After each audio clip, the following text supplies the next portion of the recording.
Salim, on whom the entire love story is based on, is a drunkard, is a womanizer, and he is addicted to hashish.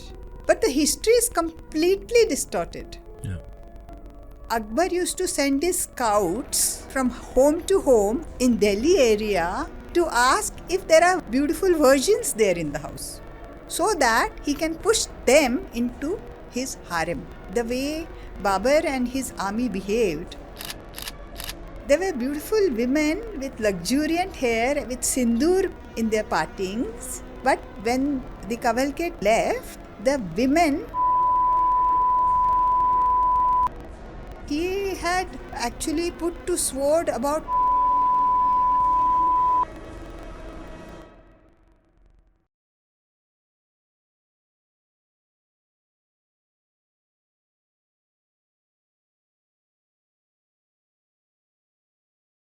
Namaste, ma'am. Thank you so much for being back again on popular demand. So our previous video did 80,000 plus views.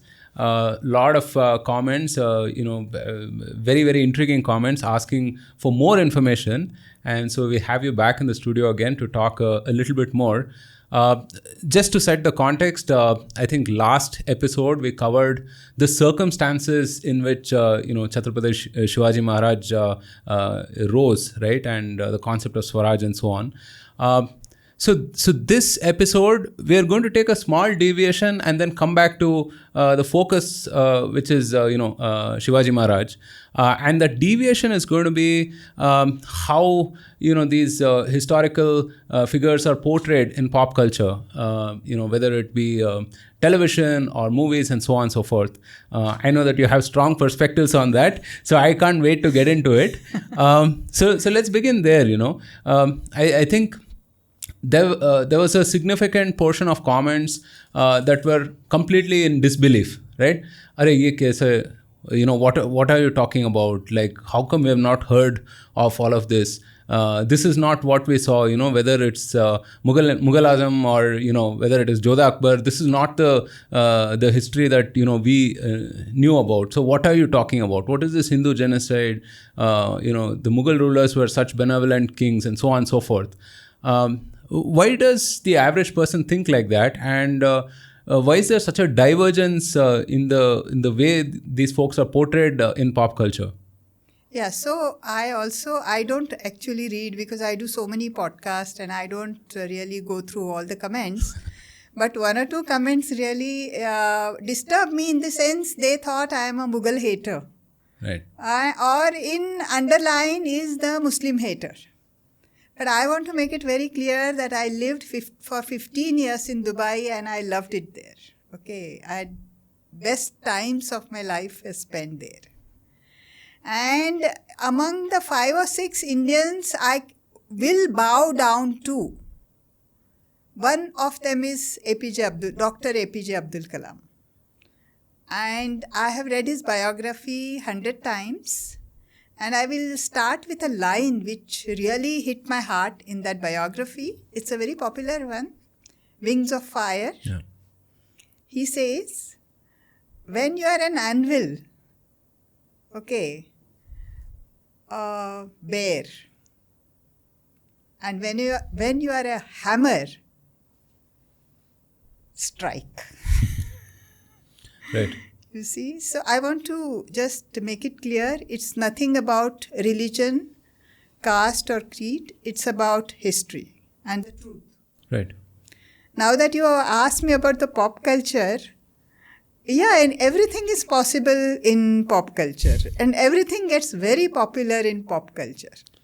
Right. Like I was just yesterday watching the trailer of War 2, a war movie. Hrithik Roshan. Hrithik Roshan and somebody else in South, some junior, NTR junior. I like them both. I have nothing against them. But they have shown them fighting on top of a stealth aircraft, which is not even Indian, which is B-2, I think Spirit American, very new aircraft. And it's flying about 30,000 feet. And if you fight I mean, if you even get out of the aircraft at 30,000 feet, you will be like thrown into abyss in a nanosecond. And you cannot breathe. So, I don't know where pop culture is taking us. It is anti-science, anti-history. I don't know how the youngsters are going to see it. Because in the science class, they will learn something else. Right. So, talking about pop culture pushed into history or history pushed into pop culture, whatever you like it. To tell you the truth, I loved the movie when I was very young. This movie was already old than that movie, Anarkali. Not Anarkali, Mughals. Mughals. I loved that song in there. Pyar kiya to darna kya. It's nothing. But the history is completely distorted. Okay, the Salim, on whom the entire love story is based on, is a drunkard, is a womanizer. And he is addicted to hashish. And he hardly actually taken his empire anywhere. You see, and he was not liked by his father Akbar. So this movie itself, see what I mean to say, you can, now many times I saw some interviews of these producers and directors of these movies, like Jodha Akbar, and they say this is a creative liberty. You can take your creative liberty, no doubt, but don't change the character of the person. If you Akbar, now I'll tell you, in Jodha Akbar, I had an interview with Asian News International a few weeks ago, and an historian has said to me that Akbar used to send his scouts, okay, from home to home, house to house in Delhi area to ask if there are beautiful virgins there in the house, so that he can push them into his harem. I did not say that in Asia ANI News because I was not sure of the reference. But then I read further and I found a reference. There is an article about Emperor Akbar's views on women as recorded by Abul Fazl, his own biographer, who has written Ain-e-Akbari. That time he sent eunuchs. He must have been in his 20s, hardly in his 20s. He sent his scouts of eunuchs, a squadron of eunuchs from house to house to find out if there are beautiful girls, not married and virgin girls. Imagine if somebody is coming to your own house asking for this question. How will you like? There was a terror in Delhi. So if you want to make movies on these characters, don't change the characters. Keep it. Take your liberty. Most of these movies have become blockbusters. And people are learning wrong history because they have no other option to go where. Okay. Now 200 years hence, suppose a producer comes and he says, a producer, director or whatever you call him, he comes and says, I want to take creative liberty, and they make movie on Jeffrey Epstein of US, who has raped more than about thousands of underage girls.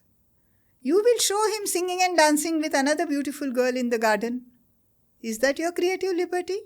Or you will say Samrat Ajmal Kasab, the great. You can make movie on him also. Take your creative liberty. Or why go far away? Or Prajwal Revanna.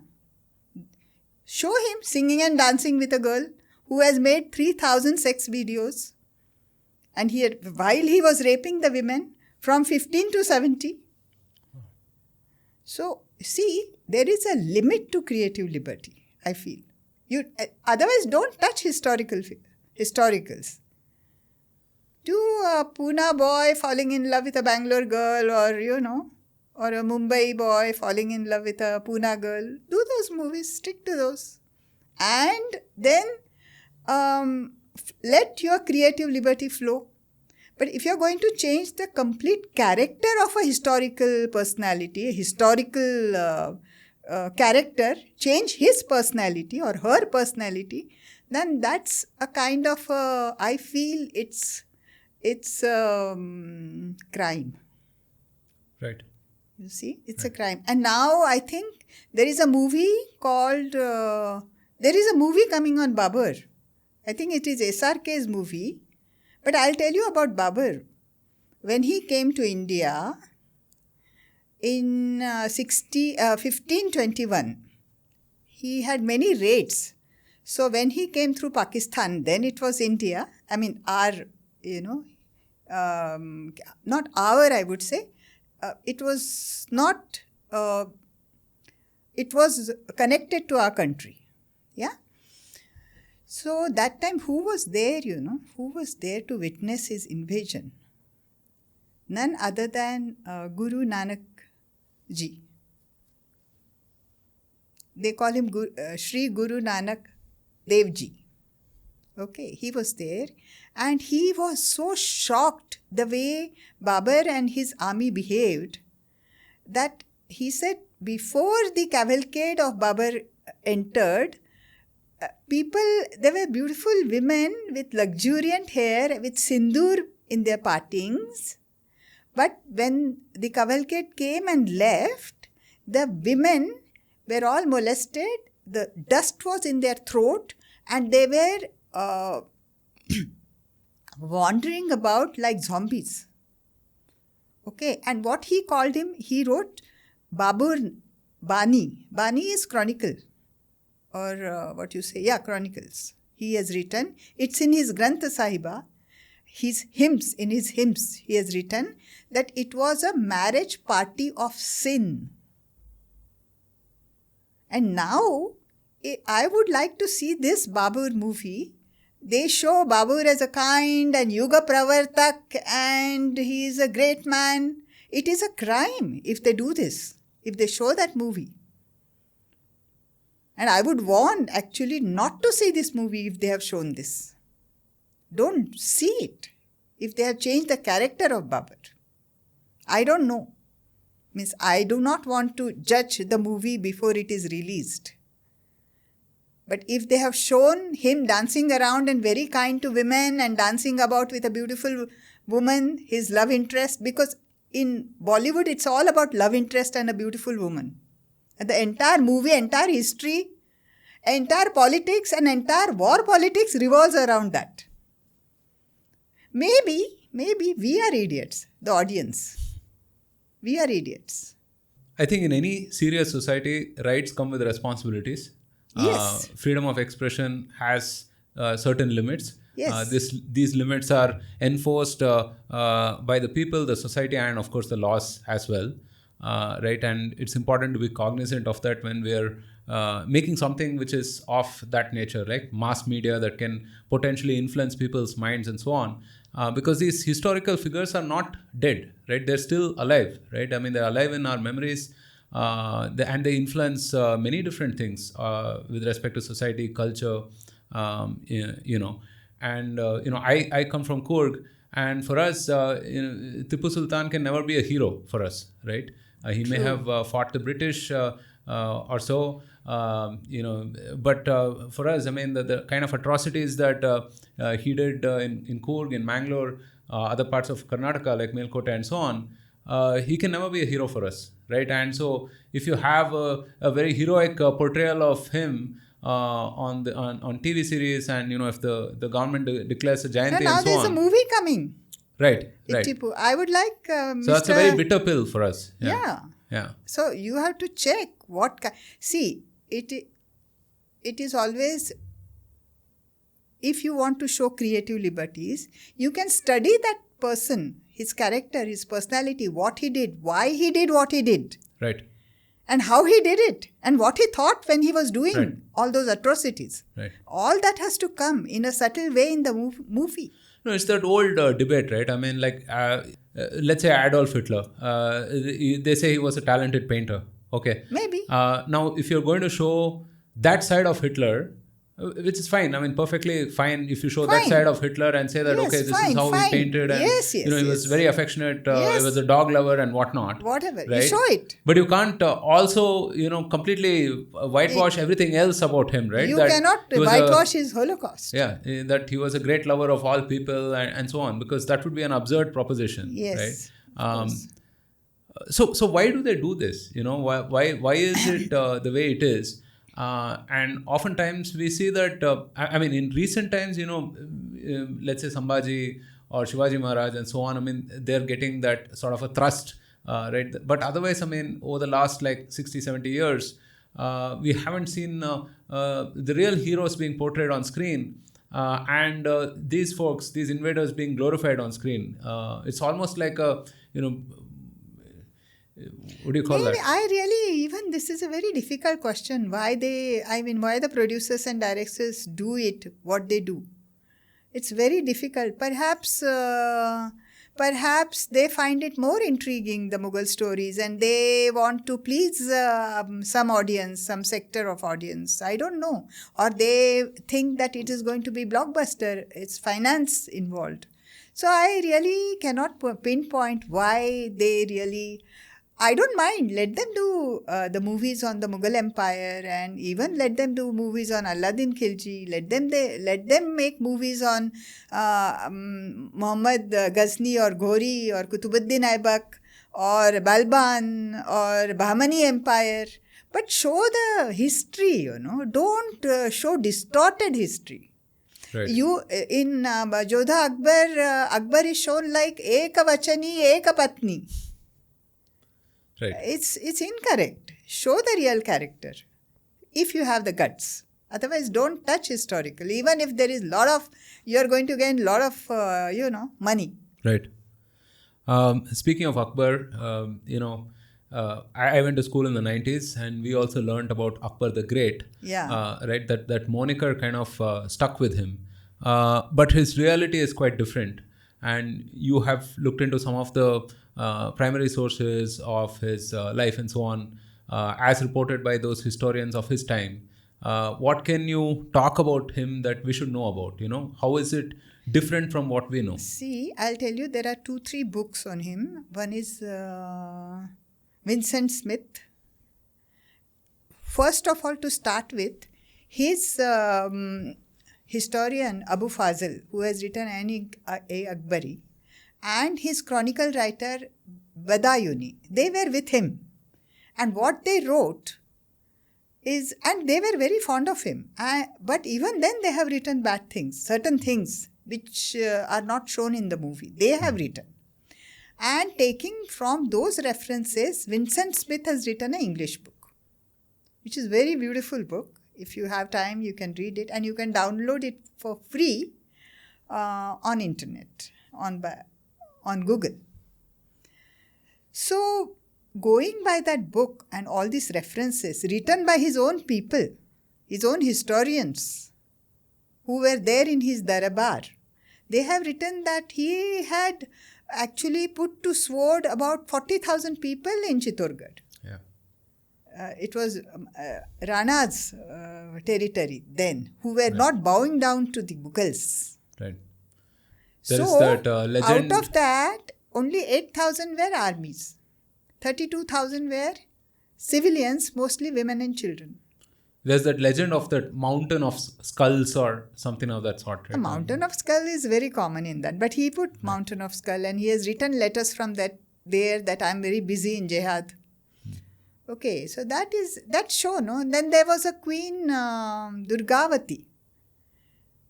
I think it was near Jabalpur, her kingdom. And she was managing her kingdom. So when Akbar and his army attacked them, Durgavati fought very bravely. But when she knew that she is going to lose, she killed herself. And the army went to her fort and arrested her sister, Kamalavati, and her son's bride, who is not even married then, took these two women and put them in Akbar's harem. Now, what is, if you have, they say 5,000 women where there is Abu Fazl says that. Maybe if you say 1,500 where his relatives. At least 2,000, 3,000 women he had captured and brought them against their wish. Right. So what is this? Molestation and rape. What else can you say to it? That is not shown. Then there was, then he was quite used to alcohol and hashish, which is also there. Abu Fazl writes, which is there in one of Louisville. One girl has, one student has written in the US. She has written in Louisville University. She has written a thesis taking references from Abu Fazl and Badayuni's writings, and she has written how alcoholism and hashish was more common, very common among the Mughal emperors, especially Aurangzeb, Akbar and Salim. So they were not devout Muslims in that sense. Now, devout Muslim is what you make use of your religion. Like, for example, Akbar wanted to marry 15 of his wives, but the mullahs and maulavis said it's not possible. According to Sunni customs, you can marry only 4. So he tweaked his religion. He manipulated his religion. And he said in Shia customs, you can have contract marriage, where everything, how much dowry the husband pays and how many times the wife sleeps with him is also written. So he sacked those mullahs and maulavis and he replaced them with other mullahs and maulavis who okayed his marrying so many other women. So it's there in his Akbari.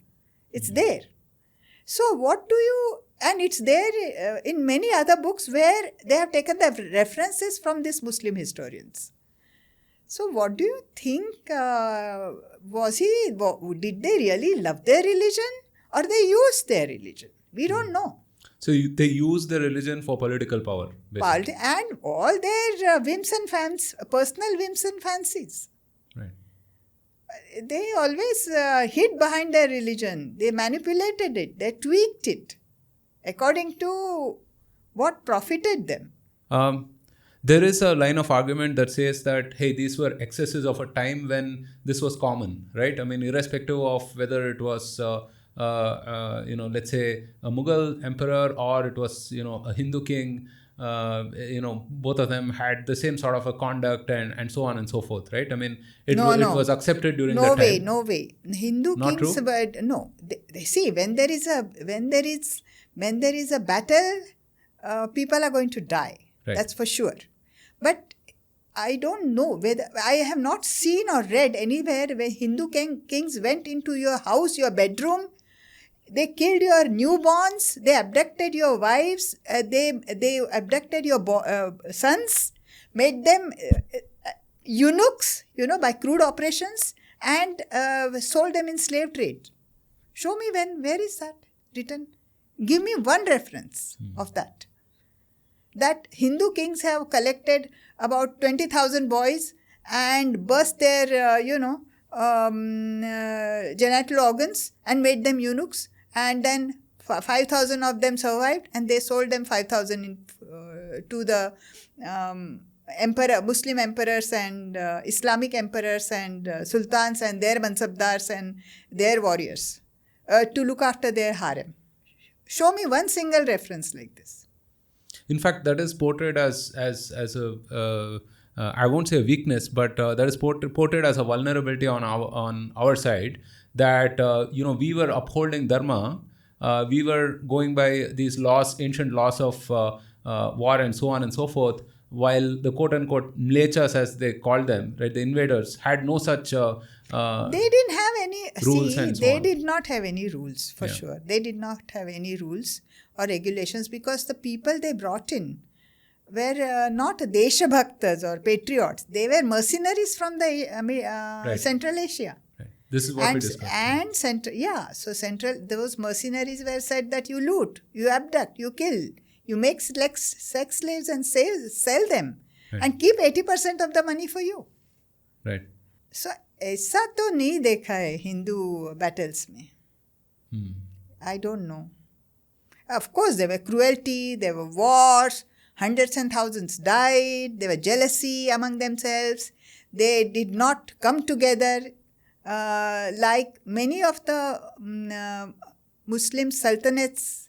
They fought among themselves, but when it come to fight with Vijayanagara Empire, they came under the umbrella of Islamic Brotherhood. That kind of understanding was not there among the Hindu kings. That is for sure. So, what are your sources for all of this? I mean, so many people said, how do you find out this and what are you talking about and what you say is incorrect. But and somebody has written, they don't even believe Sir Yadunath Sarkar. Now, Sir Yadunath Sarkar, when he wrote about Aurangzeb, 5 volumes and 3 volumes of Fall of the Mughal Empire, he learned Persian and he spent 50 years of life in studying the correspondence of the era, because whatever said and done, there is about what I admire about the invaders is that they were very good in writing the chronicles. So he studied those chronicles and correspondence, and they were Aurangzeb's time. There were 2 or 3 historians. Name of 2 people I know. One is Kafi Khan, and one is Bhimsen Saxena. They meticulously have written down the history. They were in the Darbar. They lived with Aurangzeb. So I think Bhimsen Saxena has written a complete book on his experiences of being in Aurangzeb's Darbar. And Sir Yadunath Sarkar has translated the entire book into English. You see? So I have to trust him. I will trust Sir Yadunath Sarkar than any WhatsApp university or any movies made on Aurangzeb. Right. You see? I will trust Sir Yadunath Sarkar. Then about Akbar, of course, this Badayuni and Al-Fazl and their writings and their recordings written in English by Vincent Smith. You see, and so many theses and research papers which the subject was Akbar. And not Indian students, these. So I looked into their thesis, what they have written and what references they have taken. And then when I talk about the Maratha history, I have taken Sir Gajanan Bhendare's book, which is, at the end, there is a bibliography of 200 pages of bibliography, number 1, 2, 3, I don't know how many are there. And half of them are Muslim historians. So it's not biased. Right. So you cannot trust the movies when you go for, actually you should, for any Bollywood movie where one man kills 100 people and you can fight on B-12 Spirit stealth jet, you should keep your brain at home and do not take young children to historical movies, because they will get wrong information. Absolutely. Do not take children with. Just go and just see and spend your money and come back. Khalas. Don't think about them. Because, see, movie in India is about escapism. Right. We want to escape from the bleak reality we live in. You cannot actually blame the producers, directors, even the audience. We cannot. I loved some of the movies, which now I look back and see how did I like them. But it was an escapism, escape from my bleak existence. And it applies to all the Indians. Look at our roads. Look at the dirt we live in. And look at... which is why we show song sequences in Switzerland. So, yes. And we love to see our pair of everything revolves upon a love interest and a hero. So we like to see that in Switzerland. And now our Indian tourists go there and misbehave and dance around in the mountains of Switzerland. You see? So this is an entire system, I think. Maybe something is gone wrong inside our chromosome. I don't know. Right. Let's shift gears and talk about something that is contrasting to this, which is the era of Chhatrapati Shivaji Maharaj. You have spoken about him on multiple podcasts, and here we want to talk about him in contrast to what was happening with the whole Mughal emperors and so on. Right. So. How was he different? Not just in terms of, let's say, his military conquests and so on, which I think, we've spoken about at length on multiple podcasts, but morally, culturally, how was Chhatrapati Shivaji Maharaj different? So, many times I have seen two women and one man going on and on and on. I don't remember their names. So going on and on this panel discussions that what is the difference between Chhatrapati Shivaji and Aurangzeb? They all expanded their empires. They all wanted power. They all killed in the battle. But wait, these people have not read history, and it's not that I should. Why would I hate Mughals and love the Marathas? It's nothing like that. It's what history has shown me. You see? What history has shown me. What has history shown me? That the Mughal Empire, for 2000 years before Shivaji was born, the entire system depended on feudal lordship. You take the land, including your Chandragupta Mauryas, Ashokas, they gave the land to the warriors. And whatever they got the taxes from the agriculture, because that was the main industry, for whom the Jagirdar or the landowner or the Mansabdar, he kept cavalry for the king. So they outsourced their cavalries, and they were all titular mostly. I mean, if you take the Mughal Empire and the Sultanates, and even Hindu Samrajya like Vijayanagar Empire, they had these Nayaks. We have surname also Nayak here, right? So they gave the land and they outsourced the army. But Shivaji changed that. He did not want to outsource the army. He wanted to curb the feudal lordship system.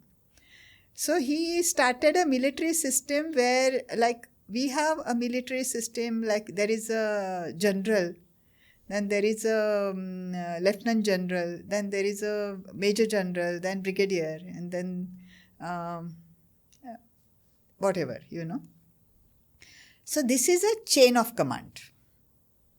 Yeah. Right. And you ask any military person, will they work without chain of command? They will laugh at you.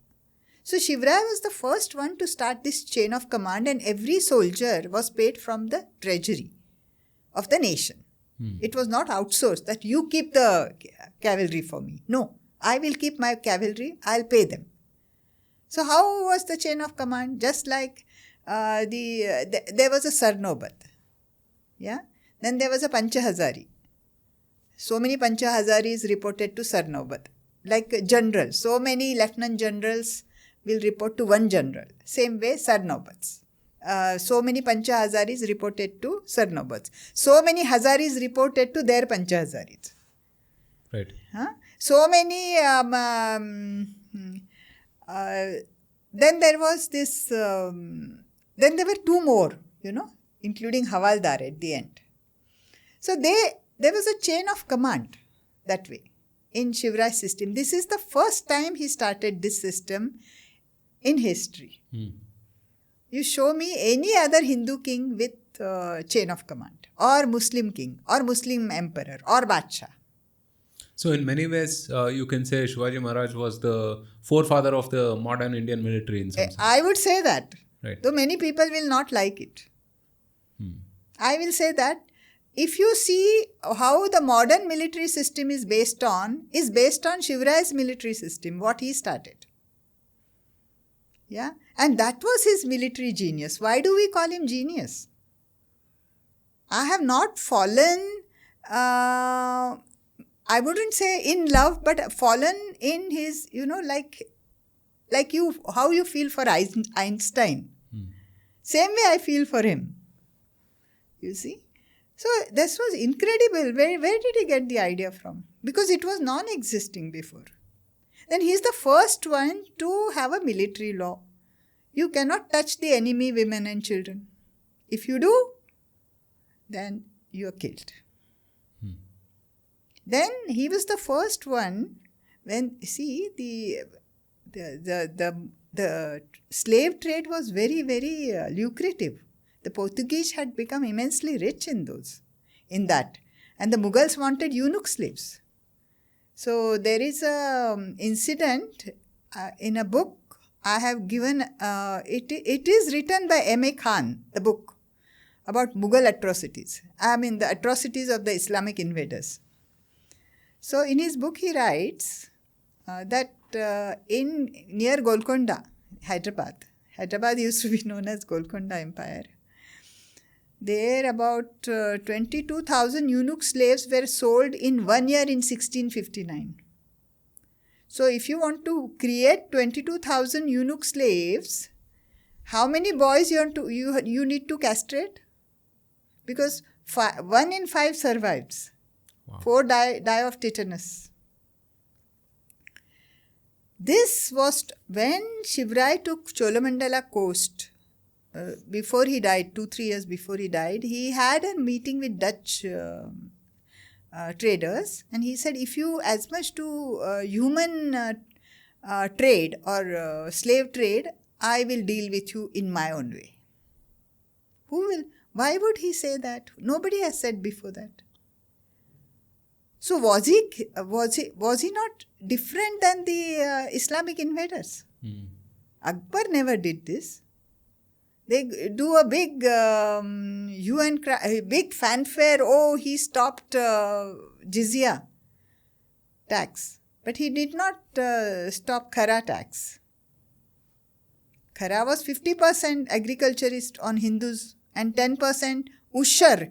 Ushar tax was there for Muslim agriculturist, only 10%, and kharaj was 50% on Hindu agriculturists. Yeah, and they finally did not have anything to eat. They could not buy anything. They could barely survive. So all other businesses collapsed. It was not like this in Shivraji's kingdom. And in Shivraji's kingdom, people loved him because he was their protector. He was their savior. There was first time in thousands of years some patriotic feeling had come in the people. It's not a small task. People are not idiots. You see? Right. And he had actually also at the age of 15 he had punished another Maratha for molesting or misbehaving with a woman. He was a Watandar, that Maratha. For misbehaving with a woman, he had amputated his limbs. Shivaji. I mean, that was the punishment. So this is first time it had happened in history that anybody is punished because for misbehaving with a woman, because that was a norm. That was normal thing to do. Where do you think that strong sense of morality came from? So his parents, his parents. I think it was mostly from his mother. Because he lived most of the time with his mother. When his father was in Bangalore, Jizabai Sahib, he lived with Jizabai Sahib in Pune. And I think it was inculcated in him there. And he saw when they lived in Pune, in his Jahangir, which was famine had struck and people had no money. The farmers had run away into the forests because they knew the Mughal raiders will come any time or the Adil Shahi raiders will come any time and disturb them and burn their farms. So they were not very inclined to do farming. They had run away. He had seen the human tragedy. And I really don't know, it's very difficult to pinpoint how that morality or that different thinking came into him.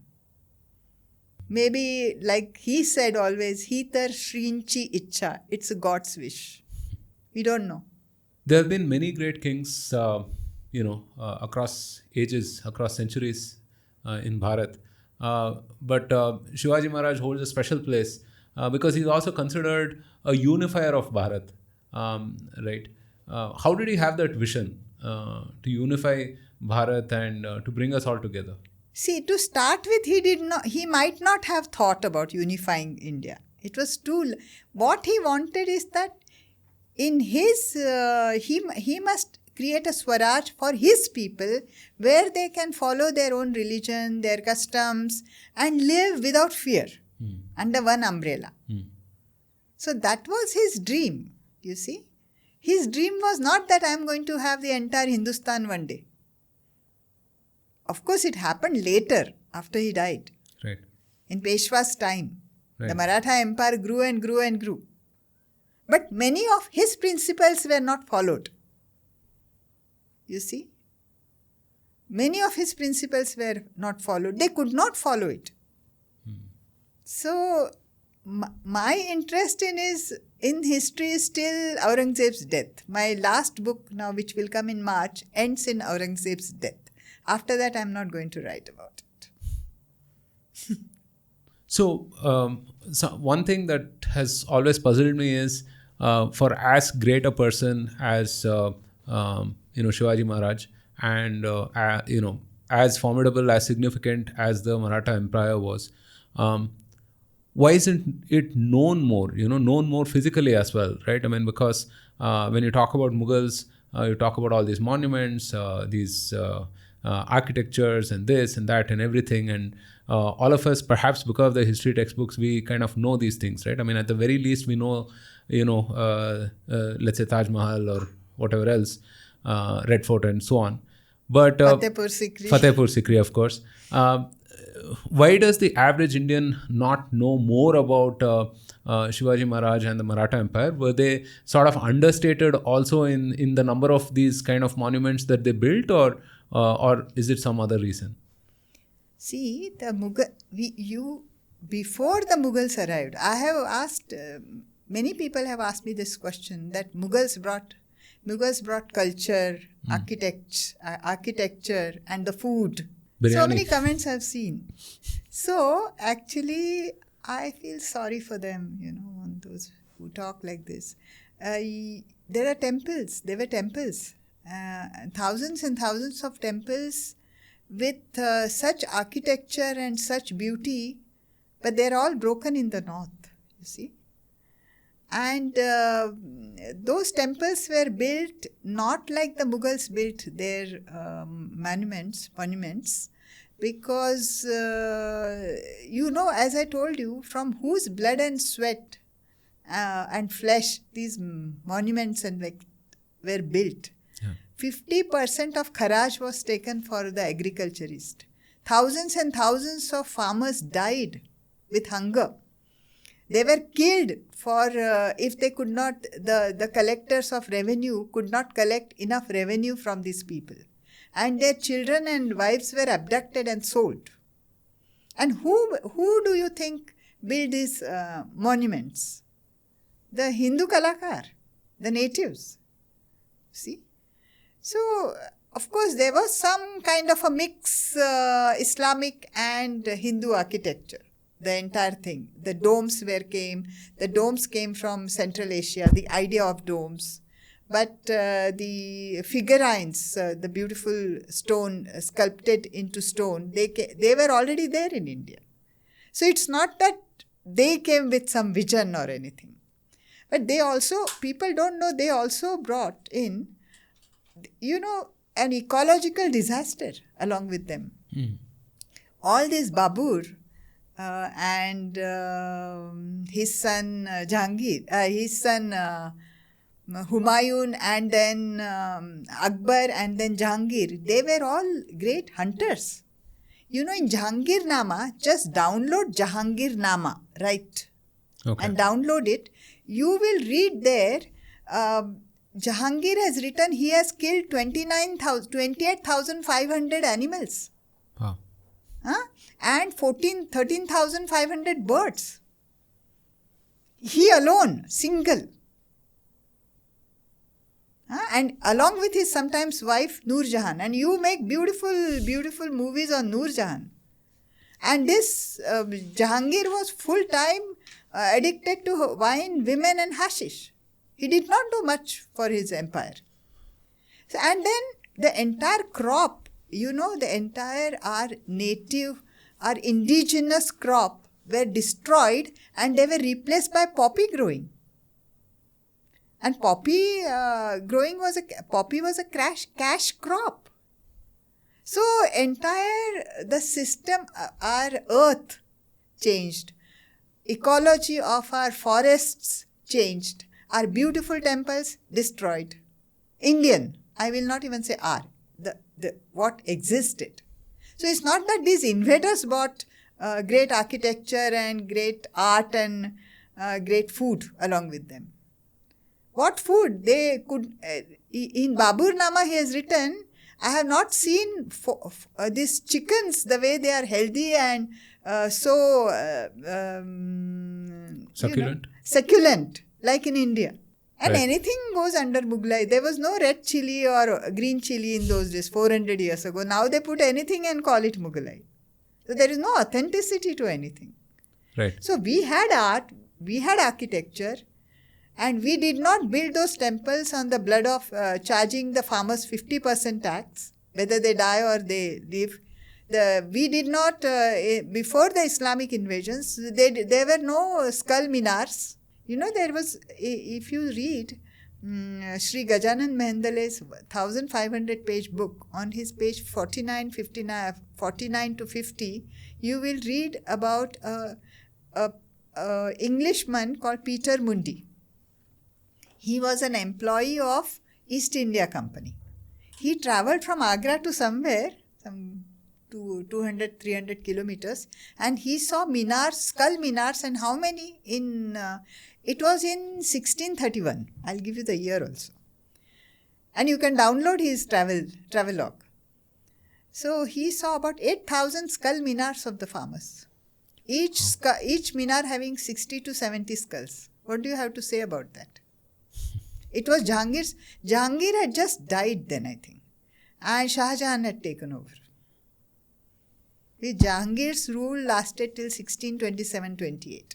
Right. So these minars it must have happening in Akbar's time also. It cannot just pop up in Jahangir's time. I think we had Abbas, who has written a book on Babur. It's called The Chessboard King, and he also talks about some of these atrocities and so on. And he is also very active on Twitter /X. Abbas Maldiyar. Okay. He is also a historian. So he has written, I think we have his book. It's there, the second one there. Okay. Fairly interesting book. I'll give it to you. So he talks again about, he chronicles Babur especially. I mean, I'm sure that he'll have a few things to talk about regarding the movie that's coming up for sure. Yeah, I would like to see whether they show Babur as a great Yuga Pravartak and great warrior and kind-hearted man. Then absolutely the producers and directors should not be allowed to make that movie. What can the present day leadership learn from the Marathas and more specifically from Shivaji Maharaj? See, you have to change. If you may have to change the entire system which existed for thousands of years before you. If you really, and you can. He did. So that is something. Of course, he had. He was a visionary, and not everybody is born as a visionary, but we can always try. You see? And personally speaking, there was not a single book on Shivarai, biography of Shivarai in English, which could be read by anybody. So it was not written, and so many of my publishers laughed at me. So many rejected me. But I persisted. I said, if Shivarai can take over 350 forts when he had nothing, and if he can create a new military system on which the new military system is based on, then why can't I write a simple biography of it? So you have to think differently, you see. And you need to, when you do it, and when you do it for your people, you have to create a bond, not the bondage. You have to create a bond of love between your people and you. And that you cannot buy with money. You cannot create that with your power of your sword. You cannot create it with fear. Okay? You cannot create it with your money. It has to happen as how you behave with them and what you do for them and how far you can go for them. So there has to be, you have to take everybody along, including the nature now. Right. Yeah, otherwise, there is nothing, how much you may be a billionaire in terms of dollars and you may not be happy at all. Right. Or you may not have any friends left. Everybody will be hating you for your money, perhaps. What is your advice to parents who are bringing up children and want to educate their children about the right history, and don't want to leave these children to the influences of, let's say, NCERT textbooks or Bollywood cinema and so on?